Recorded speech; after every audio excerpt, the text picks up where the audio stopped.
In 1955, archaeologists entered Shanidar Cave in northern Iraq. They found the skeleton of a Neanderthal man, roughly 40 years old. His right arm had been amputated below the elbow, decades before his death. He had survived that. His left eye socket showed damage from severe head trauma, advanced arthritis throughout his spine. For years, someone fed him, kept him warm, protected him when he couldn't protect himself. That same group had children, and those children survived long enough to have children of their own. The question of how prehistoric parents kept children alive reaches back 300,000 years. The answer is written in bones, ash, and isotopes. Start with what you're actually up against. A prehistoric infant could not regulate its own body temperature. At temperatures below 20 degrees Celsius, an unclothed newborn loses heat faster than it generates it. During glacial periods, average temperatures ran 8 to 10 degrees below today's baseline. Hypothermia was a realistic outcome within hours. Infection was the second constant threat. No antibiotics, no germ theory, no sterile instruments. A wound that reached the bloodstream could kill an infant in days. Skeletal analysis of Paleolithic sites across 3 continents shows the same pattern. Between 30 and 45% of individuals died in childhood. Some sites push that estimate higher. Those numbers don't reflect indifference. They reflect the ceiling of what was knowable before microbiology. So what did prehistoric parents actually do? The first line of defense was the caregiver's own body. Human infants are born with a palmar grasp reflex. Touch the palm of a newborn, and the fingers close hard, with enough force to briefly support the infant's own weight. Pediatric researchers classify this as a vestigial behavior. Vestigial means it was once more functional. In a species that carried infants upright against the body for most of each day, that grip was the physical anchor keeping the infant alive. We have no surviving fabric from 100,000 years ago. Organic material doesn't preserve that long in most conditions. What we have instead is the morphology of infant skeletons. Studies of infant remains from Paleolithic sites reveal consistent patterns. Joint development consistent with frequent vertical carrying postures. The femoral angle, hip joint wear patterns, early lumbar curvature, matching infants held upright most of the time. All of it points to infants pressed against an upright adult.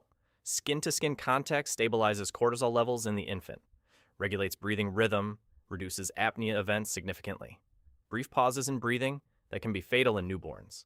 Infant physiology that responds this acutely to contact didn't evolve in a hospital. It evolved across millions of years of being carried. Breastfeeding tells a parallel story through chemistry rather than anatomy. Nitrogen isotope ratios in bone collagen shift measurably during breastfeeding. Breast milk has a distinct isotopic signature. Researchers have used this to measure weaning age across dozens of prehistoric sites. Sites in Europe, sites in Asia, sites in Africa. The data converges on a weaning age of 2.5 to 4 years. The current global median in industrialized countries sits around 12 months. Extended nursing suppressed ovulation, pushing births roughly 3 to 4 years apart on average. A prehistoric mother carrying a toddler while heavily pregnant with a second infant faced substantially elevated risk. Birth spacing was survival arithmetic, driven by the infant's feeding demands. No deliberate planning required. Here is where prehistoric child survival stops being a story about individual parents. Mitochondrial DNA analysis from ancient populations gives us population structure data. Most Paleolithic groups numbered 20 to 50 individuals, deeply interconnected through kinship. A child in such a group was biologically related to most of the adults around it. This matters because alloparenting follows kinship gradients. Non-parental adults caring for children they share genes with. Grandmothers, maternal aunts, older siblings, all carrying an evolutionary incentive to keep the child alive. Anthropologist Kristen developed the grandmother hypothesis in the 1990s after field work with the Hadza, a hunter-gatherer population in Tanzania.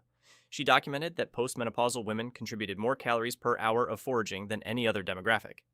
When grandmothers were actively present, grandchildren gained weight measurably faster and survived at higher rates. Human menopause is genuinely unusual in the animal kingdom. Post-reproductive periods that long are nearly absent in other mammals. Hawkes argues menopause evolved specifically because experienced grandmothers contributed more to group reproduction than if they kept having children themselves. Now let's talk about fire.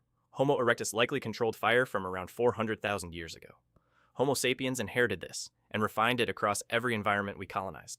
The site at Qesem Cave in Israel dates to around 300,000 years ago. Excavations revealed a central hearth used repeatedly across thousands of years. Groups returned to the same fire location across generations. For infant survival, that hearth was the thermal center of the nightly arrangement. Infants sleeping on the inner ring near maintained coals, substantially reduced risk of cold-related death overnight. Excavations of prehistoric sleeping sites frequently reveal concentric ring patterns in the ash and compacted soil around hearths. the most vulnerable individuals positioned closest to the heat. Stronger adults on the perimeter. This arrangement appears consistently across dozens of prehistoric sites on multiple continents. What happened when a child got sick is harder to read from the record, but not impossible. Neanderthal dental calculus has been analyzed using modern DNA sequencing. Mineralized plaque preserves organic compounds for tens of thousands of years. A 2017 study published in Nature examined calculus from El Cedron Cave in Spain. The analysis found traces of poplar bark. Poplar bark contains salicylate, the active compound in aspirin. Also, penicillium mold was identified. The individual had a documented dental abscess and an intestinal parasite. He survived both. Whether this was deliberate self-medication remains debated. The survival of infections that should have been fatal without treatment suggests, at minimum, something was providing real relief. Child burials tell a sharper part of the story. At the Sunghir site near Vladimir, Russia, excavators found the joint burial of two children, roughly 10 and 12 years old.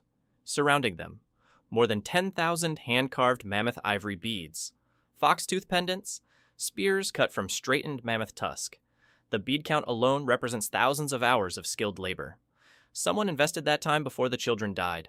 The Sunghir children show skeletal markers of nutritional stress during their lives, growth arrest lines in their long bones, dental enamel hypoplasia, periods when tooth formation stopped entirely.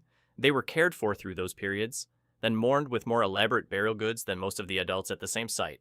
Handprints appear in cave art going back at least 40,000 years, at sites across Europe, Indonesia, and Australia.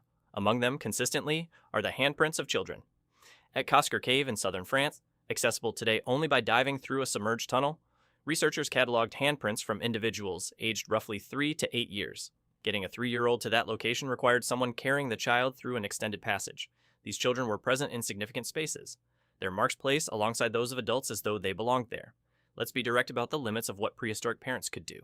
Sepsis, once it took hold, was almost certainly fatal. Childbirth killed a substantial proportion of mothers. Skeletal analysis of late Paleolithic populations suggests maternal mortality of 1 to 3% per birth. The current global rate is roughly 0.02%. Diarrheal illness causes lethal dehydration in infants within 24 to 48 hours. Today, oral rehydration salts costing under $1 prevent that death. In 100,000 BC, no such option existed. These weren't failures of parental care.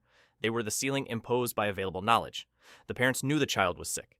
They couldn't intervene at the molecular level. What they did instead was everything within their reach. They maintained physical contact through illness, because warmth and reduced stress were real physiological interventions. They shifted food toward what required minimal digestive effort. Marrow from cracked bones, mashed plant foods, eggs. They used whatever plant knowledge the group had accumulated.